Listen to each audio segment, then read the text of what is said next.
So, namaskar all of you. Today we are having rank 5 in OJS 2022, Lopamudra-Acharya. First of all, we welcome you to the Topper Talk and a big congratulations on your success. Thank you, sir, and namaskar. Namaskar.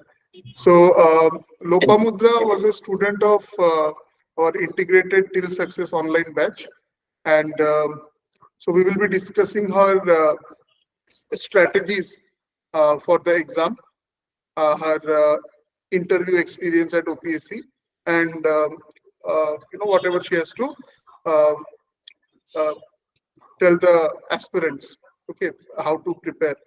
So, Lubavana, please tell us something about you, like where did you complete your law and when did you decide to take up judicial services as a career? Any specific event or any particular inspiration, after which you decided it? Sir, I have done my graduation from National Law University, Odisha. I have completed it in the year 2020. So initially, I did not have any plans of joining judiciary. It was never a first choice, honestly. So I decided it quite late. So last year, when the notifications of 2021 OJS came out, after I had filled up the form because on parents' insistence, I'd filled up the form, but I had no plans of really going for the services because I was already into something else. So that is why I just filled up the form, but I sat for the prelims. So in our state, what is very convenient is that you just have to score 40%. So it's not really the cutoff that determines your selection in prelims. So anyone who clears the 40% cutoff is through. So after I came back from the examination, I found out that I was clearing the cutoff. So there was no reason why I should not have written the mains. So I sat down to actually prepare for the mains. I had no idea how to go about it. So what I did was I started with procedure. So actually, I come from a judicial background. So my parents helped me helped me with procedural law. So I was not very comfortable with procedural law because even in college, we were not taught it that properly. So that is why I had to start from scratch. Procedural law, I was comfortable with all the substantive laws, IPC, personal laws, pretty comfortable with, but procedure was something that I was finding difficult to deal with. So in those 2 months that I had, I focused mainly on procedure because I thought that I don't think I'll be able to answer questions on procedure. So I was focusing on procedure all the while, and my 1.5 months was spent studying procedural law, 3 procedural laws. So I had literally 15 days to do the optionals. So what I did was I watched a couple of YouTube rapid revision series because I had to write something in the examination. I couldn't have left it blank. So I watched a couple of rapid revision series and just scanned through the past year papers to know what kind of questions were coming and focused on highlighting areas. So that was all that I did for the mains because I had to go and at least write something in the examination. So I wrote the mains and I came back. I had a little hope that I would be clearing it because it was such a short span of time and I wasn't really prepared for it. Mentally also, I wasn't prepared for it. So, but by some luck or anything, I happened to clear the mains and I sat for the interview. So when the final results came out, I missed the list by 9 marks. So after that, it wasn't really a heartbreak, I would say, because I wasn't prepared for it, so it was okay for me. So I was also happy with the fact that I had come till the interview with little preparation. So what I decided was I think it is only fair that I give it a second chance. So even my parents told me that I should give it a second chance. Probably it might be so that you're meant for judiciary and you don't realize it, so you should give it a second chance. So I thought it's fair that I give it a second chance. I also wanted to give it a good closure. So uh, I I thought that I'd sit for it. So during that time, I happened to come across a video in YouTube of yours that what to do after if you're not selected in this attempt. So in that, you told that if you've written mains, just get your answer copies from OPSC. So I didn't know that OPSC supplies answer copies to candidates as well. So I had no idea about that. So after I watched that video, I went to the OPSC website and saw the formalities that needed to be done to get my answer copies and got my answer copies. So they provided me within a month. So in the meanwhile, I thought that I should be joining some coaching to get an idea about where the competition lies and what is the level of competition, because I have no idea about the competition is well around me. So I thought it's better that I join a coaching so that it keeps me consistent and disciplined, and also I get idea about the competition around me. So that is where I decided to join Arohan. You were starting an online batch, and I wasn't willing to join any physical coaching. So I joined an online course because I wanted to attend it as per my convenience. So I joined it, and I would say after joining Arohan, what changed was I was pretty consistent, and I focused more on answer writing. I remember after I joined Arohan, the next week, Ritvik sir came to take our constitutional law classes. I was pretty surprised because constitution is not optional. That is actually, I mean, favored by judicial service aspirants, especially OJS aspirants. It is not a very popular optional among students. So when sir started taking constitutional law classes, it was quite a surprise for me. And sir, being an excellent teacher, it was always fun attending his classes. So I was always comfortable with constitutional law as optional. So constitution was something. Personally, it was a personal favorite among subjects. So when I attended sir's classes, it was a sort of revision for me. So whatever I had read, I was quite revising it when I was attending his classes. And sir helped me also with answer writing to structure my answers. The content was fine. He would always say you're really good with content, but you need to structure your answers because presentation matters a lot. So that is what he focused on. I think I have improved, if at all, whatever marks I have gotten this year. We haven't seen the mark list yet, but mark sheet yet. But I think whatever extra marks that I would have gotten this attempt is because I focused on the presentation of the answers. So I did that. And after that, this attempt, I would say it was quite, it wasn't something very hectic for me. And almost I had completed the procedural law almost the last attempt. All I had to do was to revise it, and I had to focus on the optionals because last year I completely left all the optionals and I just sat for the exams. So this year I thought that I should be focusing on my optionals because that is where you can get an edge over others, because that is the differentiator. So I focused on the optionals this time and revised the procedural law and focused a bit on the answer writing. I wouldn't say I had written a lot of answers. I practiced answer writing, but in moderation. So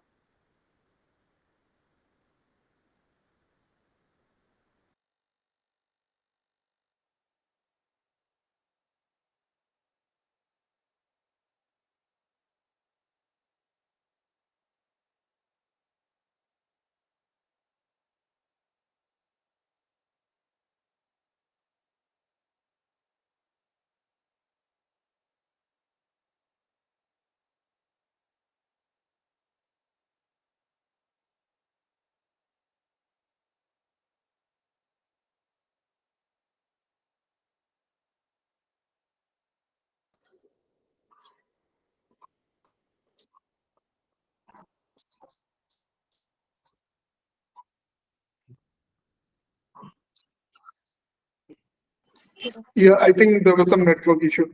Um, it is fine. So, what were your options for the mains exam? So my optionals were first IBC and torts, law crimes and laws, and second was constitution and jurisprudence, and third was personal law.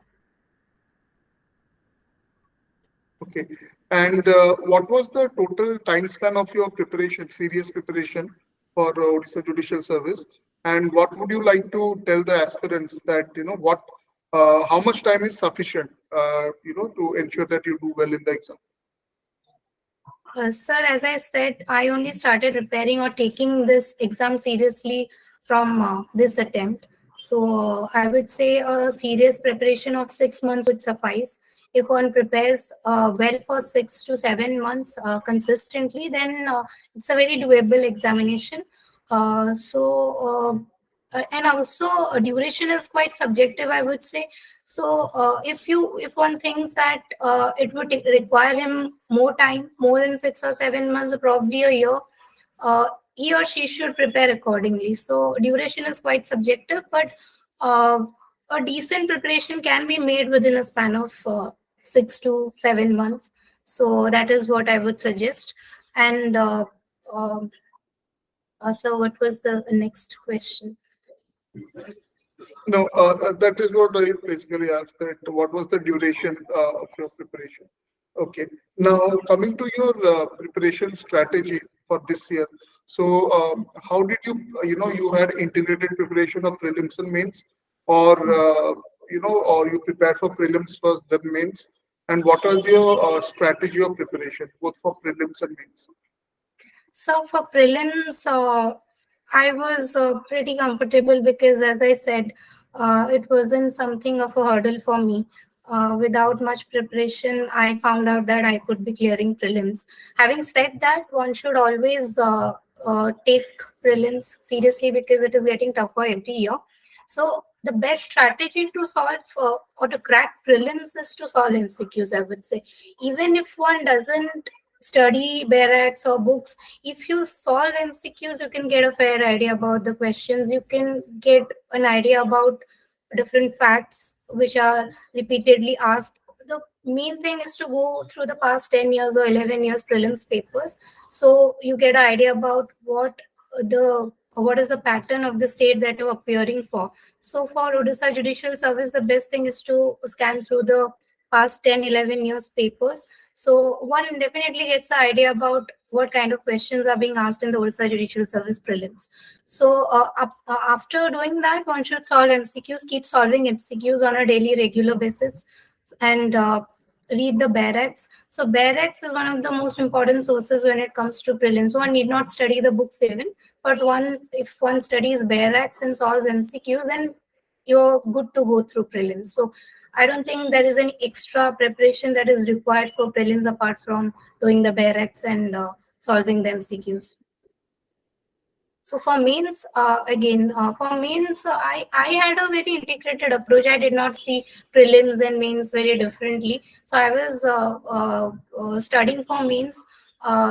I'm talking about this attempt. So I was focusing on mains answer writing and the syllabus of mains. When when it was 15 to 20 days ahead of the prelims, I started doing MCQs more regularly and frequently. But it was an integrated attempt for me. It was an integrated attempt, and for mains, one needs to again see the scan through the past year papers of all the 10-year papers. I think if you scan through all the 10 years paper, one would get an idea about the kind of questions that are being asked, and some areas are asked very repeatedly in every year. So these are very high yielding areas. One shouldn't leave those areas. And if you prepare it topic wise based on the past year papers, you're good to go through the mains as well. So it's very much doable. I would say mains is a very predictable examination. So if you go through the past year papers, then it's very easy to clear mains. Okay. So what was the book list that you followed, like the reference book or the textbooks that you followed for procedural laws and your optional subjects? So for procedural law, so I had this approach that I always had one guidebook and one standard book. So I would try to cover the maximum portion from the guidebook.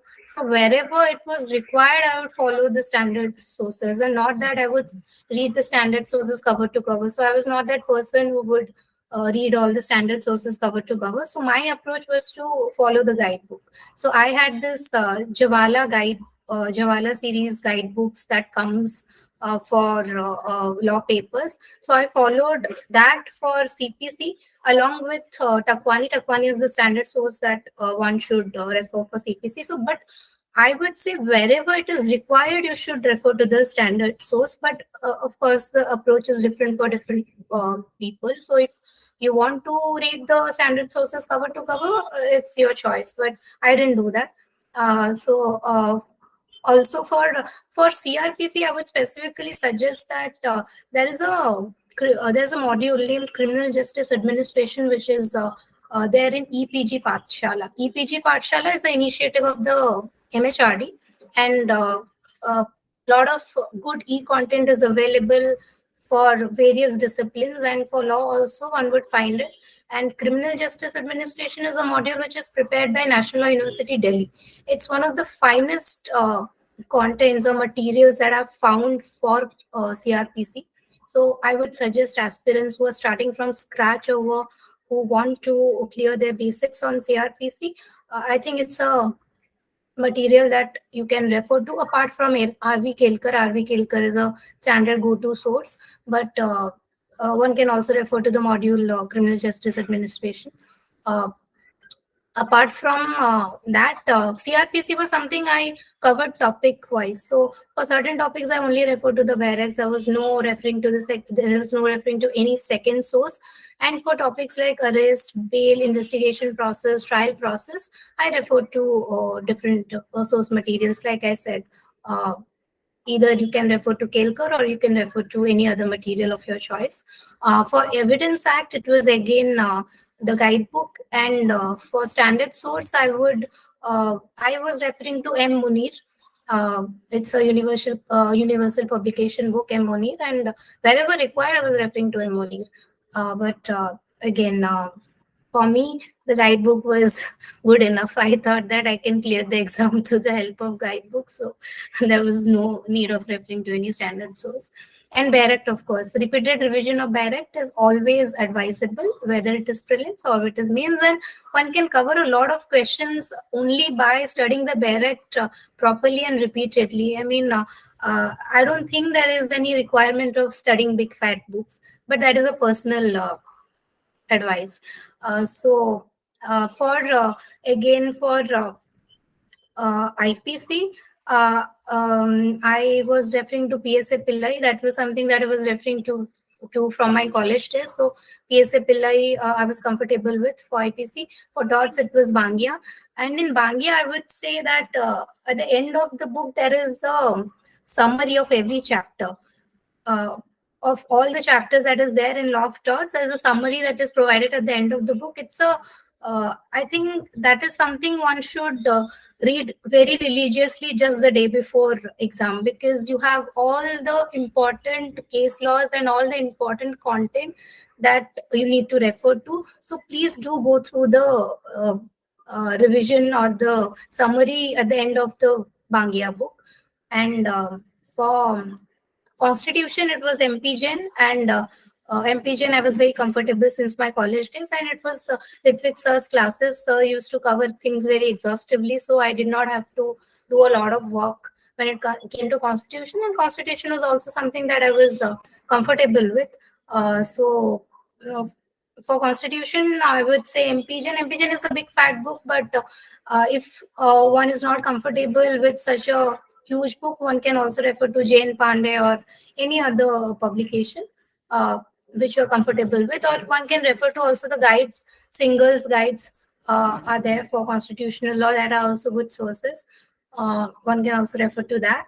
For jurisprudence, I dealt it very topic wise. Jurisprudence is a very small syllabus, and one can handle jurisprudence very easily. There are certain topics that are asked repeatedly every year, and if one deals with it topic wise, one is good to go. So for that, I relied on internet, and there is a book I forget the name of the book. Uh, Subba Rao, Subba Rao's Jurisprudence. Eastern Book Publications as a book on jurisprudence by D. Subbarao or something. I forget the name of the book. That's a good book. If one wants to refer to that, also one can refer to that. And also Javala's Guides on Jurisprudence is also good enough. For certain chapters, I did not refer to any single source for jurisprudence. It was dependent. It varied depending on the topic that I covered. So very dynamically, I referred to different sources. That was it. Okay. And what about the structure of your answer? How are you structuring your answer? Like you were using bullet points, or you're using diagrams, maxims, and how are you, giving the case laws, etc. And what are the value additions that you would like to tell the aspirants that they should include to get, good marks? So for answer writing, I would say presentation does matter a lot apart from your content. And content should be crisp and to the point. You're not supposed to beat about the bush a lot.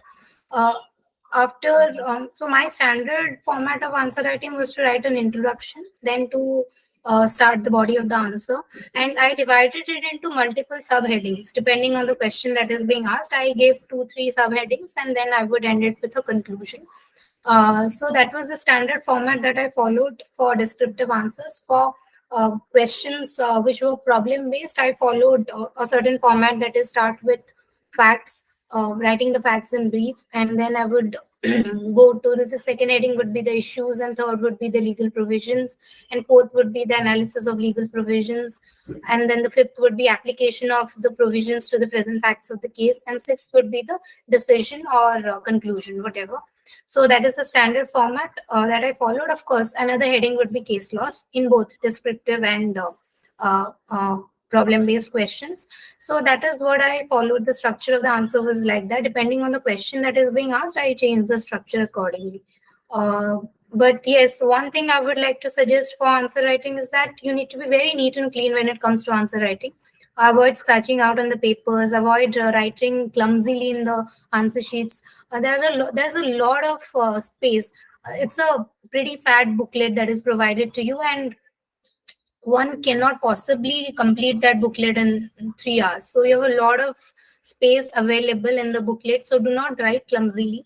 Write in a manner that the examiner finds it easy to read. And when it comes to handwriting, I would say if your handwriting is very tiny, then try to change the font size to a size which is very legible to the examiner. So sometimes what happens is that the examiners are people who are quite old, and it's very difficult for them if you write clumsily and if you write in very tiny fonts. So focus on the fonts, focus on the presentation, and try to keep it neat and clean, especially in the English paper where there is not much to write. One should focus on the presentation of the paper. One should keep it very neat and clean. So that is what I would suggest when it comes to answer writing. And Baki people can prepare and just get to know the weaknesses. Okay. How did you prepare for the compulsory English paper and the translation from and to ODI? Sir, for English, I was comfortable with all the areas except the retranslation part. Translation, that is translating from English to ODI. That was my weak area. So because that was my weak area, I focused more on that. I practiced certain translation books that I had, and I also read newspaper editorials. I wouldn't say I read it very religiously, but I tried to read it um, on a alternate day basis. I would read it and also focus on the ODI vocabulary a bit. So I had a English to ODI dictionary that I had with me, and I try to refer to that to improve my vocabulary in ODI. But I would say that even then I faced a lot of difficulty answering this year's paper. It was very tough for me retranslating the passage. But that is why what I did was that I answered questions which I was comfortable in. I started with the précis, then I wrote the essay, then I wrote the comprehension, then I answered the translation, and at the end I did the retranslation because I did not want to start with a bad answer. I knew that this is not going to be one of the best answers that I read in this paper, so I ensured that I did not start with that. So I kept it to the end. So do that. So focus on the weak areas. For me, retranslation was the weakest part. One can find out what one's weakest area is. If you think that English is your weaker part, then focus on Prezi, focus on essay, because most of the answers are to be written in English, because only one answer you're supposed to write it in Oriya, but the rest of the answers are to be written in English. And for English paper, I would say try avoiding grammatical errors. That is very disappointing to the examiner. So you may not write very ornamental English, very flashy English, but try avoiding basic grammatical errors. Write simple sentences. If you're not very comfortable in English, if you come from a Odia medium background, then ensure that your grammatical errors are minimal. Write in simple short sentences, but try avoiding grammatical errors. That is all I would suggest. That would also do the job, I would say. Okay. Now coming to your interview. So tell us about your interview experience. On the day of your interview, what was your attire, and what were the questions that were asked to you? Once you reached the interviewing venue and you waited for your turn, how was the environment there, and what were the questions they asked you? And at the end, what was your impression of the interview? Sir, uh, on the day of I had my interview scheduled on the second day, and in the first hour.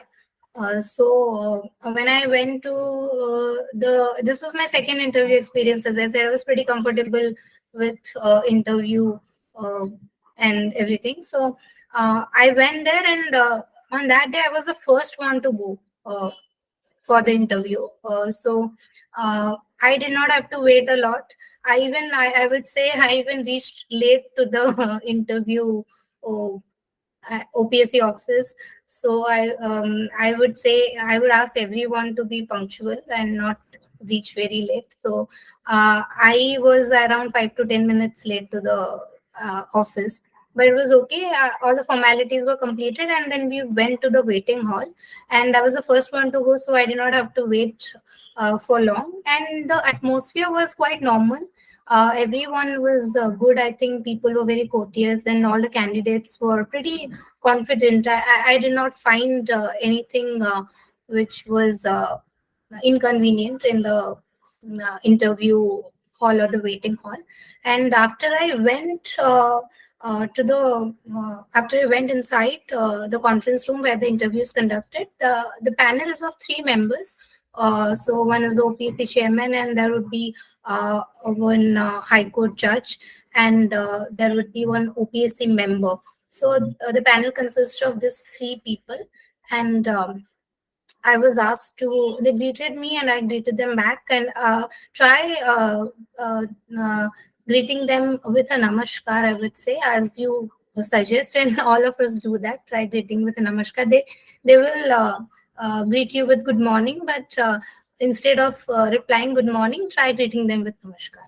And you can say good morning after that. So I did that. I greeted them with namaskar, and then they asked me to sit down. Questions were very dynamic. They had the candidate information form with them. I had a good academic record, so the question that I was asked was why join judiciary? Why are you not joining the bar? And I answered them what I had to answer. And then they asked me questions on what do you think are the problems which are plaguing the Indian judiciary. So I enumerated the problems, and they asked me what are the solutions that you suggest. So I suggested to them a couple of solutions, and one of them was use of technology. So because because I answered, or I gave one of the solutions as technology, so further questions were based on technology. So I think catena of questions, I would say, were based on law and technology. They asked me which software is used for filing of cases. They asked about the e-courts management system. They asked me about the Subhash scheme of the Supreme Court. I could answer many of them, but I couldn't answer some. So after that, the the second the questions were put to me by the honorable judge. He asked me questions based on CPC. He asked me questions from CPC. The questions were based on adjournment, about a counterclaim set off, about pleadings and plain questions were very basic, I would say. But even then, I could not answer few questions very satisfactorily to my satisfaction. But I could answer most of them. And the third member was then there was the OPSC member who was sitting. He asked me questions, and he asked me basically two questions. One situational question, that if I was posted in a very remote area, say Malkanagiri or Raigada, where borderline areas where the language is not completely Odia, but it's a mix of Telugu and Odia. And how would I adjust to the situation, and how would I deal with people there? So situational questions were asked to me, and follow-up questions were also asked to me based on that situation. And I answered them. And second question was based on the different jurisdictions of the High Court and Supreme Court. So he asked me two questions. So I answered both of them. So it was, I wouldn't say it was really the best interview. I was grilled for quite some time. And it was a decent performance. I could have done better. I felt I could have done better in certain areas, but it was okay. I haven't seen my marks yet, so I cannot say how was it. So uh, that's how my interview was. Okay. And what advice would you like to give the aspirants of judicial services? What are the do's and don'ts that they have to keep in mind, while preparing? Sir, first thing I would suggest them is to choose the options that they are comfortable in. I was suggested not to take constitution as an optional by many people around me. They told that this is optional which is not scoring, and you're only risking your chances. But you should take optionals which you are comfortable in, and every optional can be scoring if you can write. So that is something that I would suggest. And always try to find your strengths and weaknesses. Try to correct yourself. So, and for books also, people suggest standard books always. That was something that I was also suggested by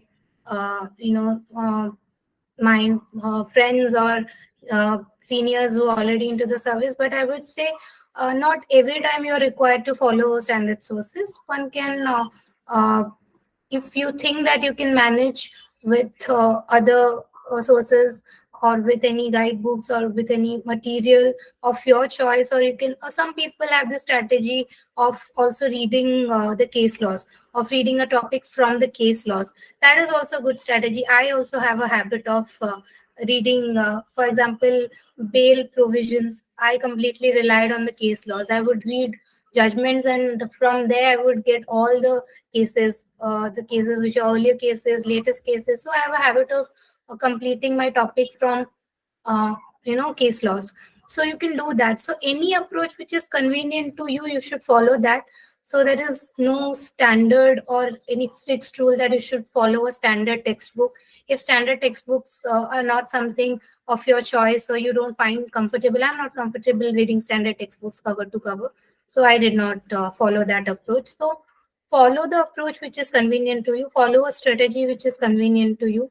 And keep if you think that prelims is difficult for you, then focus on prelims.